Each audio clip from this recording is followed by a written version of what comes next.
Hello students, how are you? Hope you will be fine. Today in this class, 10th class, we will discuss about the balanced and unbalanced chemical equations. Now, what are balanced? What are balanced and unbalanced?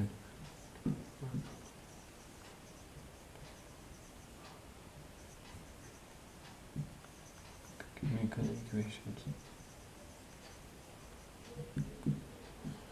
Now आज जो हम पढ़ने वाले हैं वो ये पढ़ने वाले हैं कि बैलेंस्ड और अनबैलेंस्ड केमिकल रिएक्शंस क्या होते हैं।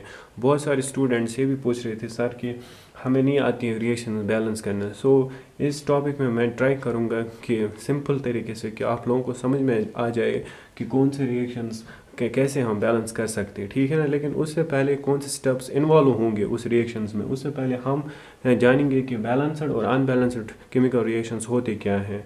सपोज मेरे पास एक एग्जांपल है, if I am taking the example, मेरे पास है जिंक प्लस H2SO4। तो मेरे पास है जिंक H2SO4। नाउ अगर ये हम इसका प्रोडक्ट निकालेंगे, वो सबको पता है कि ये प्रोडक्ट क्या देता है, जिंक सल्फेट प्लस क्या देगा, हाइड्रोजन गैस, ठीक है ना। यहाँ तक सबको क्लियर है। नाउ उसके बाद मैं क्या बोल रहा हूँ, अगर मैं इसके क्या निकालूंगा, इसके एटम्स, रिएक्टेंट साइड्स और प्रोडक्ट साइड्स, इसके एटम्स निकालूंगा, या मैं ऐसे बोलूँगा कि लेफ्ट हैंड साइड के एटम्स में काउंट करूँगा कि equal to the total number of the reactants. Now अगर मैं यहाँ से एलिमेंट लिखता हूँ, एलिमेंट्स यहाँ पे लिखता हूँ लेफ्ट हैंड साइड एटम्स और यहाँ है राइट हैंड साइड एटम्स, ठीक है।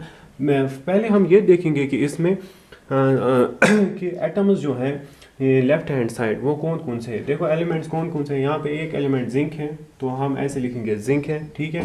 तो यहाँ पे हाइड्रोजन है तो हम हाइड्रोजन लिखेंगे, और यहाँ पे है सल्फर भी है, और क्या है, ऑक्सीजन है, ठीक है। उसके बाद लेफ्ट हैंड साइड मीन्स आपका जो रिएक्टेंट साइड है, आप इनको काउंट कीजिए कि एटम्स कितने हैं। जिंक का एक एटम है, ठीक है। हाइड्रोजन का कितना है, 2 hydrogen, sulphur it is 1 and oxygen is 4. Now come to the right hand side, product side. Zinc it's 1, and now sulfur it's also 1, and this is oxygen, now it's also 4, and now this is hydrogen, it is also 2. Now you see the zinc both the sides it's 1 1, and hydrogen both the sides 2 2, sulfur both the sides 1 1, and oxygen both the sides 4 4. Now we call it that it is a balanced chemical equation because both the on the left hand side the number of atoms is equal to the right hand side. जो जिसमें भी left hand side या मैं बोलूँगा तो reactant side के बराबर जो भी एटम्स होंगे वो किसके बराबर होंगे, प्रोडक्ट के साइड में, तो हम इसको क्या बोलेंगे, बैलेंस्ड रिएक्शन। तो अब बैलेंस्ड रिएक्शन क्या होती है, बैलेंस्ड इक्वेशन क्या होती है। नाउ बैलेंस्ड इक्वेशन वो होती है कि जब दो साइड में एटम्स बराबर होंगे on the left hand side and right hand side, उसको हम क्या बोलेंगे, बैलेंस्ड इक्वेशन। यहाँ तक समझ में आया। चलिए लिख लीजिए पॉज करके, स्क्रीनशॉट भी उठा सकते हो। चलिए उसके बाद हम पढ़ेंगे अनबैलेंस्ड रिएक्शंस क्या होती है। Now what are unbalanced reactions, कोई बता सकता है what are unbalanced reactions. Now let's see, unbalanced reactions को हम एक और नाम बोलते हैं skeletal reactions, now also known as skeletal और इक्वेशंस, या इनको बोलते हैं skeletal equations. Now, what's the skeletal equations? It's the unbalanced का दूसरा नाम जो है ना वो है skeletal equations. Now suppose I am taking the example, कोई भी example आप भी ले सकते हो। For example, if I am taking the another example, अगर मेरे पास क्या है KClO3 पोटेशियम क्लोराइड है। Now ये क्या हमें देगा, KCl, ठीक है, प्लस क्या देगा, प्लस O2 है, प्लस देगा O2। Now let's count the atoms on both the sides. Now if I'm counting here the reactant side, now potassium, now on the left hand side and now on the right hand side. Now left hand side में आपको potassium कौन सा है, पहला element को देखेंगे आप, पहले ग्रुप एलिमेंट्स को निकाल के दो।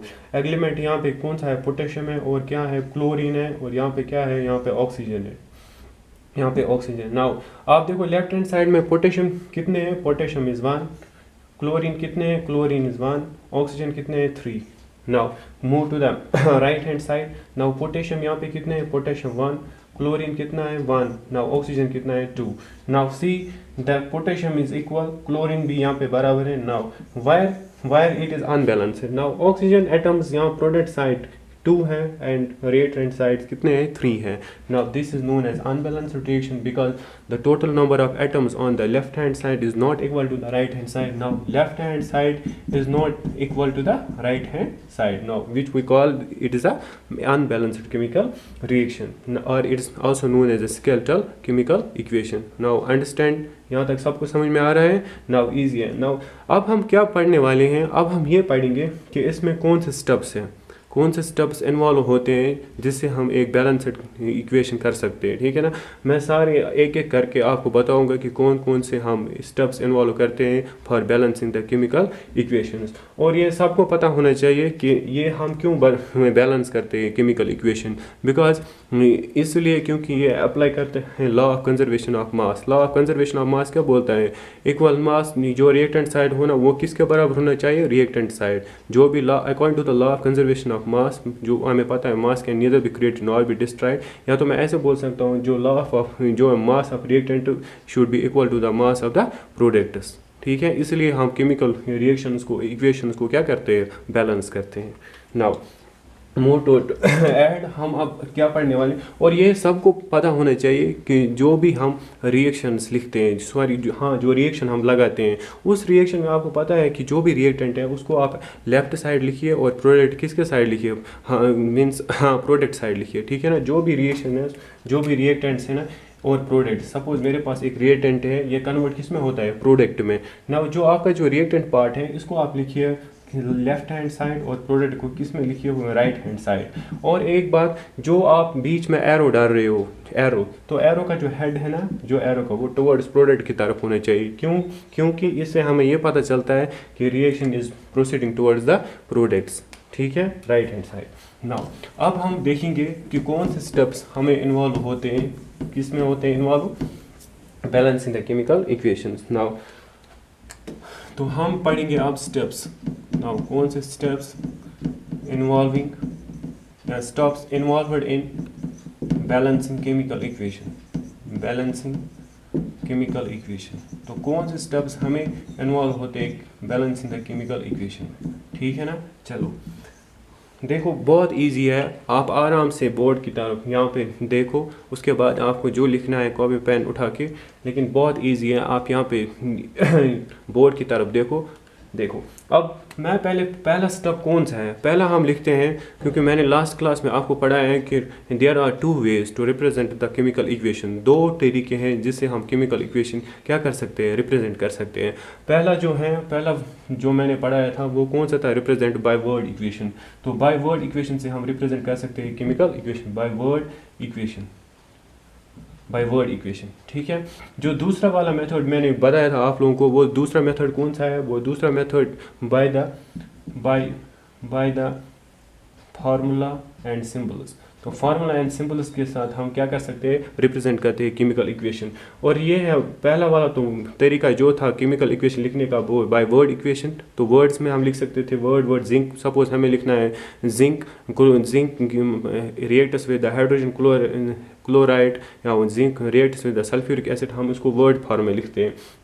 नाउ सेकंड वे जो हमारा जो आज लेटेस्ट चल रहा है वो हम क्या लिखते हैं, in terms of symbols and formula. इसी को हम बोलते हैं केमिकल, क्या बोलते हैं, केमिकल इक्वेशन, या बोलते हैं केमिकल इक्वेशन बोलते हैं, केमिकल रिएक्शन. ठीक है, चलिए नाउ अब ये तो पहली बात है केमिकल इक्वेशन क्या होती है और केमिकल रिएक्शन क्या होती है. ठीक है, केमिकल रिएक्शन वो है जब एक या जब 2 से ज़्यादा रिएक्टेंट्स आपस में मिल जाएंगे. मैं पहले समझा रहा हूँ, मैंने लास्ट चैप्टर टॉपिक में भी ये भी पढ़ाया था कि केमिकल रिएक्शन होती क्या है. केमिकल रिएक्शन वो रिएक्शंस है, those reactions in which 2 or more substance reacted with each other. उसके बाद जो वहाँ पे नया product to form a new product जो वहाँ पे बनेगा, उसकी प्रॉपर्टीज़ इंटायरली डिफरेंट होंगी फ्रॉम द ओरिजिनल प्रोडक्ट से, उसकी प्रॉपर्टीज़ इंटायरली डिफरेंट होंगी. नाउ अब बात करेंगे केमिकल इक्वेशन की, वो तो हो गया था chemical reaction. Now what is a chemical equation. Chemical equation वो केमिकल इक्वेशन है जिसको हम रिप्रेजेंट, केमिकल इक्वेशन में सिर्फ हम क्या करते हैं, रिप्रेजेंट करते हैं in terms of symbols and formula. Easy है, ये रिप्रेजेंटेशन है केमिकल इक्वेशन.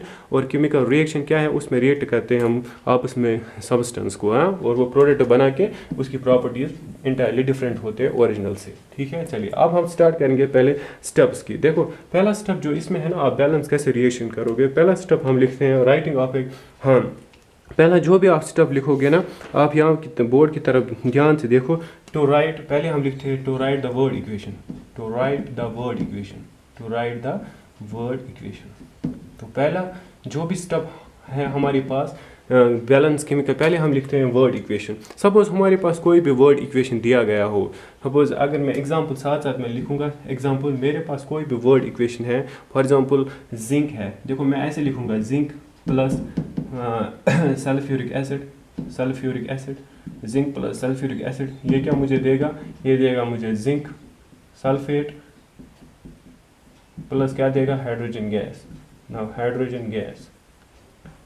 ठीक है, ये जो मैं लिख रहा ना वर्ड इक्वेशन, दैट मीन्स क्या मैं पहला स्टेप क्या है, steps involve in balanced in chemical equation में पहला स्टेप ये है कि आप क्या लिख रहे हो, वर्ड इक्वेशन लिख रहे हो, मीन्स जिंक का वर्ड लिख रहे हो, जिंक वो सल्फ्यूरिक एसिड सारों का लिख रहे हो। ठीक है ना। नाउ सेकंड क्या है, सेकंड स्टेप, पहला स्टेप इजी है ना, सिर्फ हम वर्ड इक्वेशन, लेकिन हाँ इसमें एक चीज़ है पहले स्टेप में, अगर आपको दिया गया है वहाँ से ही फार्मूलाज एंड सिंबल्स वहाँ से दिया गया तो कोई भी ज़रूरत नहीं है, आप क्या कर सकते हो, आप वर्ड इक्वेशन नहीं लिख सकते हो, तो ज़रूरत नहीं है।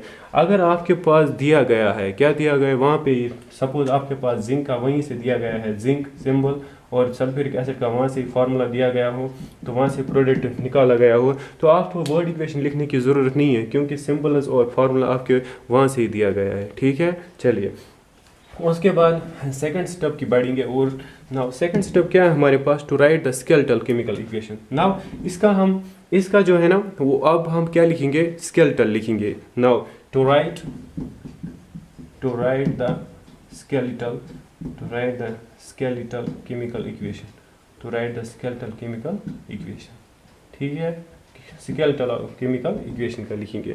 नाउ स्केलेटल केमिकल इक्वेशन कैसे लिखेंगे, एक स्केलेटल जैसे एक ह्यूमन बॉडी में एक स्केलेटल का बना होता है, एक बोनी स्ट्रक्चर है ना, तो वैसे ही हम एक इन रिएक्शंस को इन इक्वेशन, वही रिएक्शन जो रिप्रेजेंट करते हैं हम in terms of the equation, उन्हीं को हम एक क्या बनाएंगे, एक स्केलेटल बनाएंगे। ठीक है, चलिए उसके बाद मैं कैसे बनाऊंगा, या तो आप इन शॉर्ट याद रखो, जो दूसरा स्टेप है इसमें आप क्या करोगे, जो पहला वाला वर्ड इक्वेशन दिया गया हो, दूसरे स्टेप में आप क्या कर सकते हो, दूसरे स्टेप में आप सीधे इनको क्या लिख सकते हो, फार्मूलाज एंड, हाँ इसमें लिखोगे आप टू राइट फार्मूला, इसमें आप इनकी फार्मूला लिखोगे एंड सिंबल्स लिखोगे, फार्मूला एंड सिंबल्स। ठीक है, आप देखो आपके पास ये वर्ड इक्वेशन दिया है, तो आप इस दूसरे स्टेप में स्केलेटल केमिकल इक्वेशन बनाओ, इनके फार्मूलाज और इनका सिंबल्स आप यहाँ पे नीचे लिखो। देखो जिंक का तो इजी है, जिंक का मैं लिख सकता हूँ, और सल्फ्यूरिक भी इजी है, फार्मूला इसका H2SO4, और प्रोडक्ट क्या बनेगा, जिंक सल्फेट, और प्लस क्या बनेगा, H2। ठीक है, नोट करते जाओ। यहाँ तक समझ में आया, पहले दो स्टेप्स आपको अच्छे से समझ में आया, मैं फिर से रिपीट कर रहा हूँ। पहला स्टेप हम लिखते हैं वर्ड इक्वेशन, कैसे हम बैलेंस कर रहे हैं इक्वेशन को, पहले हम क्या लिख रहे हैं, वर्ड इक्वेशन, उस वर्ड इक्वेशन में मैंने आपको एग्जांपल सिखाई कैसे लिखते हैं। दूसरे स्टेप में आप क्या करते हो, स्केलेटल केमिकल इक्वेशन बनाते हो, उसी जो ऊपर वर्ड इक्वेशन है उसके सिंबल्स और क्या लिखते हो, उसके फार्मूलाज लिखते हो। ठीक है, बन गए ना, देखो बन गया स्केलेटल केमिकल इक्वेशन।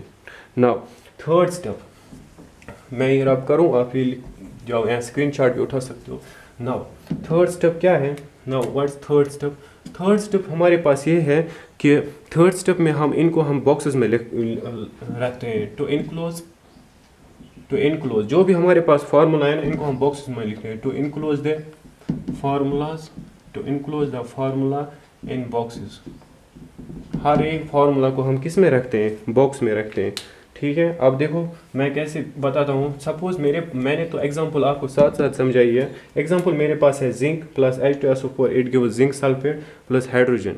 नाउ मैं कैसे इसका बॉक्स में लिखूँ, now that zinc plus H2SO4, it gives ZnSO4 plus H2।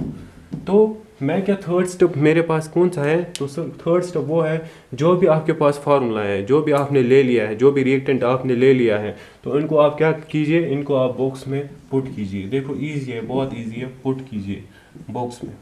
ना तो सभी लोग सोच रहे होंगे कि ये क्यों सर बॉक्स में रख रहे हैं।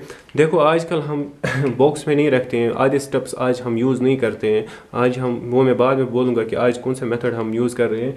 लेकिन बॉक्स में क्यों रख रहे हैं इसका भी एक इंपॉर्टेंस है। बॉक्स में इसलिए रख रहे हैं क्योंकि सपोज़ आपने एक बार जिंक ले लिया और H2SO4 मीन्स आपके जो रिएक्टेंट्स है ना वो कन्फर्म हो गए कि आपने सच में क्या ले लिया, जिंक और हाइड्रोजन सल्फेट। तो आप जब इसको बॉक्स में पुट करते हो ना, दैट मीन्स आपको कन्फर्म हो गया कि नहीं अब आप इसको रिप्लेस नहीं कर सकते हो। यहाँ पे कॉपर नहीं ला सकते हो, यहाँ पे कोई और एलिमेंट नहीं ला सकते हो। दैट मीन्स एक बार बॉक्स में आपने इनक्लोज इसको किया, दैट मीन्स आपका फाइनल रिएक्टेंट ही है। ठीक है, तो प्रोडक्ट भी आपका वही फाइनली बन रहा है ना। उसके बाद ये तो हो गए 3 स्टेप्स, बहुत ईजी है। Third steps now, fourth step क्या है आपके पास नाउ, स्टेप नंबर 4। नाउ ये था step, now step number 4। Step number 4 में आप क्या करोगे, स्टेप नंबर 4 में आप क्या करोगे, जो भी आपके पास केमिकल इक्वेशन दी है उसके आप क्या निकालोगे, एलिमेंट्स निकालोगे और उसमें निकालोगे आप टोटल नंबर ऑफ एलिमेंट्स। मैं ऐसे लिख सकता हूँ to list the number of atoms, आप निकाल सकते हो। स्टेप नंबर 4 में आपको क्या निकालना है, to list the number of atoms, to list the number of atoms, to list the number of atoms. तो आपको इसमें क्या निकालने हैं, एटम्स की लिस्ट निकालनी है on the left hand side and right hand side. देखो मैं ये एग्जांपल आपको आगे ले जा रहा हूँ, ये एग्जांपल सिखा रहा हूँ। हमारे पास जिंक है तो आप ऐसे लीजिए जिंक, ठीक है ना। यहाँ तो पहले ऊपर आप एलिमेंट लिखो, यहाँ तो आप ऊपर एलिमेंट लिखो, यहाँ पे तो यहाँ पे ये लेफ्ट हैंड साइड है, रिएक्टेंट साइड लिख सकते हो, left hand what ever you right. और रिएक्टेंट है यहाँ पे क्या है, यहाँ पे प्रोडक्ट है, ठीक है ना। एलिमेंट, एलिमेंट कौन कौन सा है पहले आप देखो, एलिमेंट इसमें कौन कौन सा है। रिएक्टेंट साइड में जिंक है एलिमेंट एक, और उसमें क्या है, हाइड्रोजन भी है और सल्फर भी है, ऑक्सीजन भी है, ठीक है। उसके बाद आप काउंट कीजिए रिएक्टेंट साइड में कितने जिंक एलिमेंट एटम्स हैं, हाइड्रोजन के कितने एटम्स हैं, सल्फर के कितने एटम्स हैं, वो आप देखिए ना। जिंक के कितने एटम्स हैं बोलिए ना। जिंक के कितने हैं, देखो जिंक का एक रिएक्टेंट है, तो हाइड्रोजन का कितना है, हाइड्रोजन के भी 2 है, और सल्फर का कितना है, सल्फर का 1 है, तो ऑक्सीजन का कितना है 4। इसी तरीके से यहाँ भी है 1 2 1 4। ये आप लोगों ने पहले भी मैंने आप लोगों को समझाया है।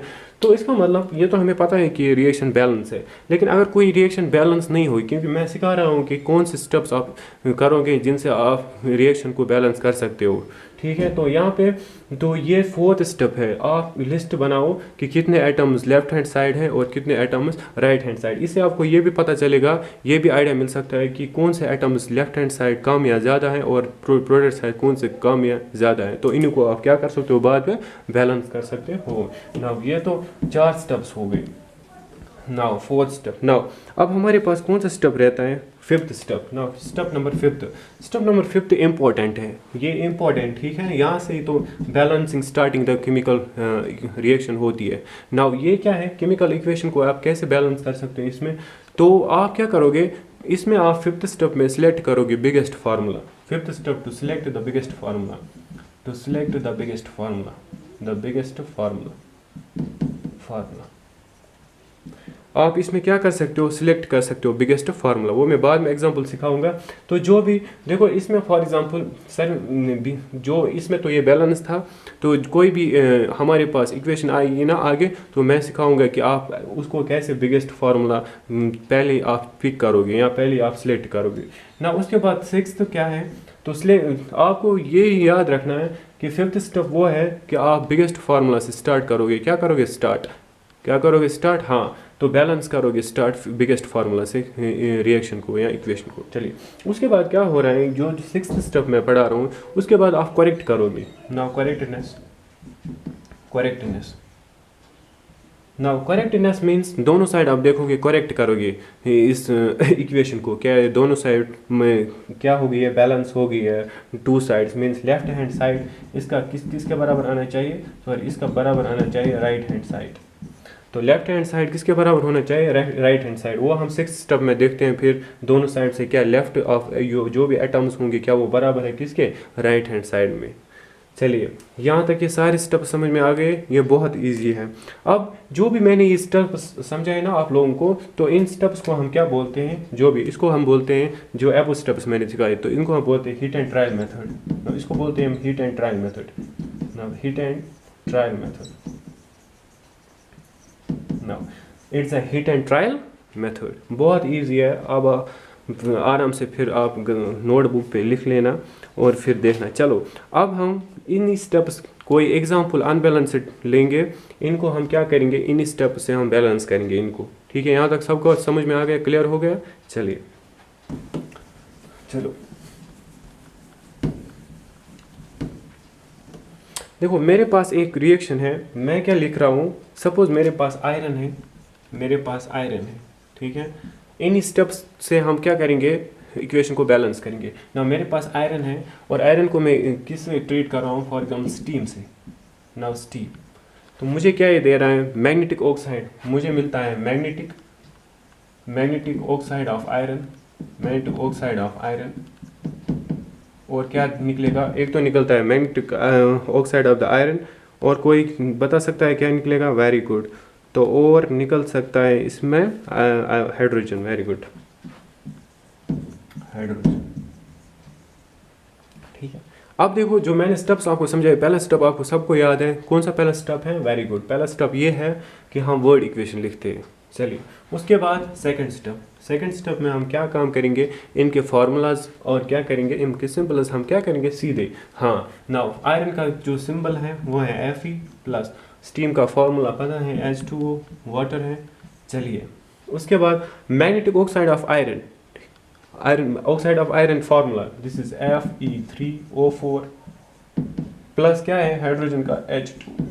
चलिए ये हो गए in terms of formula and symbols. चलिए उसके बाद थर्ड स्टेप में आप लोगों को मैंने क्या बोला था, देखो पहले स्टेप में ये आप वर्ड इक्वेशन लिखो, दूसरे स्टेप में आप लिखते हो फार्मूलाज, या इसको बोलते हैं हम स्केलेटल इक्वेशन बनाते हो। नाउ थर्ड में आप क्या करते हो, इनको आप पुट करते हो बॉक्सेस में। अब देखो Fe प्लस H2O, नाउ ये तो आज नहीं करते हम, तो लेकिन मैं स्टेप वाइज सिखा रहा हूँ। नाउ इसको हम क्या रखेंगे बॉक्स में, क्योंकि हमारा फाइनल यही है, रिएक्टेंट्स और प्रोडक्ट्स। चलिए उसके बाद फोर्थ में आप क्या करते हो, तो फोर्थ स्टेप मैंने क्या बोला था, फोर्थ स्टेप किसी को याद है? फोर्थ स्टेप मैंने क्या बोला था? वेरी गुड, फोर्थ स्टेप हम लिस्ट बनाते हैं। नाउ इनको लिस्ट आप बनाओ। नाउ यहाँ पे एलिमेंट लिखते हैं, तो यहाँ पे लिखेंगे रिएक्टेंट्स, तो यहाँ पे क्या लिखेंगे हम, प्रोडक्ट्स। चलिए elements, reactants and product. Elements निकालिए, इसमें रिएक्टेंट साइड में आयरन है और क्या है, हाइड्रोजन है और ऑक्सीजन है। नाउ रिएक्टेंट्स कितने आयरन है, 1 है। नाउ उसके बाद हाइड्रोजन कितने हैं, 2, ऑक्सीजन कितना है, 1। नाउ प्रोडक्ट साइड बोलिए, आयरन कितने हैं, 3 आयरन है। नाउ उसके बाद ऑक्सीजन कितने हैं, पहले हाइड्रोजन देखेंगे, 2 है। नाउ ऑक्सीजन कितने हैं, 4 है। ठीक है, फिर से समझा रहा हूँ। नाउ रिएक्टेंट साइड आयरन कितने हैं, आयरन 1 है। नाउ हाइड्रोजन कितने हैं, 2 है। ऑक्सीजन कितना है, 1। नाउ प्रोडक्ट साइड आयरन कितने हैं, 3 आयरन है। नाउ ऑक्सीजन 4 है और हाइड्रोजन कितने हैं, 2। ठीक है, यहाँ तक सबने लिख लिया, वेरी गुड। चलिए उसके बाद मैं क्या करता हूँ, उसके बाद हमें कौन सा स्टेप है, चलिए ये तो हो गया टू लिस्ट। फोर्थ स्टेप हमें क्या है, to list the number of atoms. चलिए उसके बाद हम क्या करने वाले हैं, हम करने वाले हैं कौन सा स्टेप है, फिफ्थ स्टेप, जो मैंने बोला है इंपॉर्टेंट स्टेप। हम कहते हैं सिलेक्ट बिगेस्ट फार्मूला। अब मुझे बोला इसमें कौन से सबसे बड़ी बिगेस्ट फार्मूला है, देखो Fe ये तो नहीं लग रही है, H2O ये भी नहीं लग रहा है, ठीक है ना, हाइड्रोजन भी नहीं लग रहा है। नाउ ये वाला तो बिगेस्ट फार्मूला लग रहा है, Fe3O4 है ना biggest formula, because number of atoms इसमें ज़्यादा है। चलिए इसी को हम पहले सेलेक्ट करेंगे और इसी से हम स्टार्ट करेंगे इक्वेशन को बैलेंस करना। बहुत इजी है, सिंपल है, आप ध्यान रखिए, कोई मसला नहीं है। नाउ Fe3O4, आप देखो मैं क्या कर रहा हूँ, मुझे बोला आयरन के यहाँ पे कितने हैं, 3 है, और ऑक्सीजन कितने हैं, 4। अब इसमें भी आप एक ट्रिक कर सकते हो, जो एटम ज़्यादा है ना उन्हीं को आप पहले बैलेंस करो, लेकिन बिगेस्ट फार्मूला में बात कर रहा हूँ। देखो आयरन 3 है और ऑक्सीजन कितने हैं, 4। मुझे बोलो आयरन ज़्यादा है एटम्स है कि ऑक्सीजन ज़्यादा है, वेरी गुड, कि कौन से ज़्यादा है, ऑक्सीजन ज़्यादा है। तो मैं पहले ऑक्सीजन ही को क्या करूँगा बैलेंस, मैं यहाँ लिख लेता हूँ पहले Fe plus H2O, it gives Fe3O4 plus hydrogen. ठीक है, मैंने बोला था हम सिलेक्ट करते हैं बिगेस्ट फार्मूला, ये है बिगेस्ट फार्मूला। और मैंने इसमें भी आपको बताया कि ट्रिक क्या है, कि इसमें आप एक काम करो कि इसमें भी ढूंढो आप कि एटम्स किसके ज़्यादा हैं, आयरन के एटम्स ज़्यादा हैं कि ऑक्सीजन के ज़्यादा एटम्स हैं, वेरी गुड। तो ऑक्सीजन के ज़्यादा एटम्स, तो आप इधर से देखिए, ऑक्सीजन यहाँ पे 1 है, ठीक है, यहाँ पे ऑक्सीजन कितने हैं, कितने ऑक्सीजन है यहाँ पे, 4। ठीक है, मैं इसको मल्टीप्लाई 4 से करूँगा, पहले मैं यहाँ पे 4 लगाऊंगा। देखो ऑक्सीजन कितने हो गए, 4, वेरी गुड, ऑक्सीजन तो हो गए बैलेंस। ठीक है यहाँ पे, चलिए उसके बाद आप देखो आयरन 3 है यहाँ पे, है ना, आयरन 3, यहाँ पे कितना आयरन है, वेरी गुड, यहाँ पे 1 है, तो यार आप इसको 3 लगाइए, वेरी गुड, हो गया। अब हाइड्रोजन कितना है हमारे पास, हाइड्रोजन हमारे पास 2 है, तो यहाँ पे कितने हाइड्रोजन हैं, देखो आप इस यहाँ पे तो ऑक्सीजन को हमने 4 पहले मल्टीप्लाई किया था, तो इससे हाइड्रोजन कितना हो गया, 4 2 8 हो गए थे ना 8। अब इसको तो आप 8 कर सकते हो, किससे मल्टीप्लाई, 4 से, तो यहाँ पे 4 आएगा, ठीक है। अब देखो ये इजी बैलेंस हो गया, ठीक है। मुझे उम्मीद है कि आप लोगों को ये आगे समझ में आएगा कि आप बहुत रिएक्शंस इक्वेशंस उठाओ और उनको आप स्टार्ट करो क्या बैलेंस करने में, आपको फिर खुद आ जाएगा, जितना आप प्रैक्टिस करोगे ना उतना आपको समझ में आएगा। चलिए मैं यहाँ पे कुछ आपको इक्वेशंस डालता हूँ, आप उनको ट्राई कीजिए बैलेंस करने में, ठीक है। मेरे पास है NaCl, देखो NaCl, ठीक है, प्लस और एक क्या है AgNO3। चलिए इसको आप बैलेंस कीजिए, प्रोडक्ट मैं निकाल के देता हूँ, AgCl प्लस NaNO3। चलिए अब आप देखो, पहले आप एक काम करो, अगर अब हम उतने स्टेप्स तो नहीं लिख सकते हैं एग्जाम में या यहाँ पे, अब आप क्या करोगे, हिट एंड ट्रायल मेथड से इसको क्या करोगे, सॉल्व करोगे। देखो सिंपल है, पहले मैं क्या बताता हूँ, पहले आप देखो रिएक्टेंट साइड और प्रोडक्ट साइड, हर एक रिएक्टेंट साइड देखो कितने एटम्स हैं और प्रोडक्ट साइड भी देखो कितने एटम्स हैं। देखो रिएक्टेंट साइड पहले मैं लूँगा सोडियम, देखो रिएक्टेंट साइड सोडियम 1 है, प्रोडक्ट साइड सोडियम 1 है, चलिए हो गया ये, तो it's equal. Now second, chlorine here is 1 reactant side and product side there is also 1 chlorine, clear, is balanced. Now silver is also 1 and here it's also 1, balanced. Now NO3 it's also 1 and NO3 it's also 1. Now the reaction is balanced, reaction तो वहाँ से ही balance है, ठीक है। चलिए तो मुझे एक और BaCl3 barium chloride BaCl2 plus क्या है, हाँ तो प्लस H2SO4 देखो मुझे इसका प्रोडक्ट निकाल के दो, वेरी गुड, BaSO4 निकलता है, BaSO4 प्लस क्या निकलेगा, वेरी गुड, प्लस HCl, ठीक है। चलिए मुझे उसका प्रोडक्ट बैलेंस करके दो, वेरी गुड। आप देखो यहाँ पे बेरियम कितने हैं, वेरी गुड, बेरियम 1 है, यहाँ पे बेरियम 1 है, चलो मान लिया ये तो बैलेंसड है, ये वाला क्या है, बैलेंसड।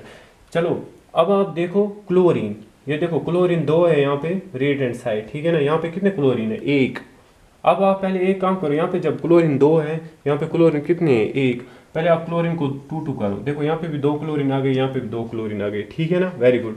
ना हाइड्रोजन यहाँ पे 2 है, तो इसको ये तो 2 बन गया है, हाइड्रोजन तो हमारा हो गया ना। उसके बाद SO4 1 है, तो SO4 1 है, ठीक है, ये हो गया बैलेंस, वेरी गुड। नाउ उसके बाद इसको बैलेंस कीजिए, ZnCO3 जिंक कार्बोनेट, तो ये क्या देगा, ये डिकम्पोजिशन रिएक्शन है, आगे हम पढ़ेंगे। नाउ ये ZnO देगा प्लस कार्बन डाइऑक्साइड, ठीक है, इसको बैलेंस कीजिए। नाउ Zn, यहाँ पे Zn है, आप देखो लेफ्ट साइड कितने, Zn 1 है और इसमें भी क्या है, Zn 1, वेरी गुड। नाउ आप कार्बन देखो, कार्बन 1 है, कार्बन 1 है, नाउ यहाँ पे ऑक्सीजन 3 है, यहाँ पे ऑक्सीजन 2 है और 1 ये ऐड हो जाएगा, क्योंकि हम प्रोडक्ट साइड को किस में बराबर करना है, रिएक्टेंट साइड, मींस रिएक्टेंट होना चाहिए, जितने भी एलिमेंट चाहे जिंक हो तो उस साइड भी जिंक सेम होना चाहिए, चाहे यहाँ ऑक्सीजन हो उस साइड, किसी भी तरीके से सबको प्लस कर दो, लेकिन बराबर आना चाहिए, लेफ्ट हैंड साइड किसके बराबर, राइट हैंड साइड, ठीक है। बाकी आप इस वीडियो में मैं इतना ही पढ़ाऊंगा, लेकिन आप मेहरबानी करके घर में बहुत सारी रिएक्शंस देखो और उनको बैलेंस करो, इंशाल्लाह आप लोगों को सारा ठीक खुद घर प्रैक्टिस हो जाएगा और आप लोगों को ये ठीक, अब इसमें जो मैंने स्टेप्स सिखाए आप लोगों को, तो वो आप क्या मेहरबानी करके अच्छे से देखो, फिर से देखो और उसके बाद घर में ट्राई करो, जो भी इक्वेशंस हैं जितना आप ज़्यादा ट्राई करोगे ना उतना आप सीखोगे बैलेंस करने में, ठीक है। और इन रिएक्टेंट्स और प्रोडक्ट्स का आप नाम याद रखो, कौन से सिंबल्स क्या हैं और कौन से फार्मूला क्या है, और इंशाल्लाह आगे जाके आप लोगों को ये खुद फिर क्या आदत हो जाएगी और फिर ये खुद याद रह जाता है,